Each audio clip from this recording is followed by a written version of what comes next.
shaky. Keep going. The story about a prince who would come to be known as Scar and an orphan named Mufasa. ডিজনির বহুল আলোচিত prequel মুসাফা the lion king মুক্তির পর থেকেই সমালোচনার মুখে পড়েছে। 2019 সালে দ্য লায়ন কিং রিমেকের পূর্ব কাহিনী হিসেবে তৈরি এই মুভি দর্শকদের হতাশ করেছে। চিত্রনাট্য, অ্যানিমেশন এবং সঙ্গীত প্রতিটি ক্ষেত্রেই মুভিটি প্রত্যাশার নিচে নেমে গেছে। বিবিসির এক প্রতিবেদনে ঠিক এমনটাই উল্লেখ করেছে।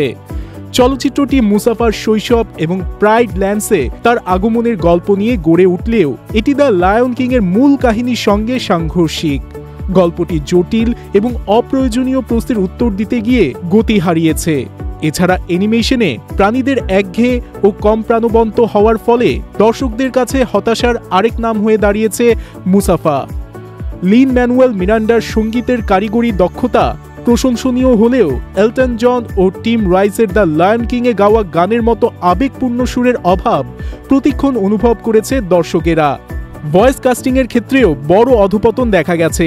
বিশেষত আরন পিয়েনের কণ্ঠস্বর মুসাফার ঐতিহাসিক জীবনের গভীরতা তুলে ধরতে ব্যর্থ। জেফ নেথানসনের চিত্রনাট্যকে সমালোচকরা দুর্বল ও গতিহীন বলে আখ্যা দিয়েছেন। টিমন ও পুম্বার কিছু মজাদার সংলাপ ছাড়া পুরো গল্পে কোনো প্রভাব ফেলতে পারেনি কোনো ধরনের সংলাপ। এত বড় ব্র্যান্ডের উপর নির্ভর করেও মুসাফা দ্য লায়ন কিং ডিজনির জন্য আর্থিক ব্যর্থতার উদাহরণ হয়ে দাঁড়িয়েছে। সমালোচকদের মতে সিনেমাটি দেখা মানে শুধুমাত্র সময় নষ্ট করা ছাড়া অন্য কিছু নয়। এই মুভির হিন্দি ভার্জনে মুসাফার চরিত্রে কণ্ঠ দিয়েছেন শাহরুখ খান এবং সিম্বার গলায় শোনা যাবে আরিয়ান খানের আওয়াজ।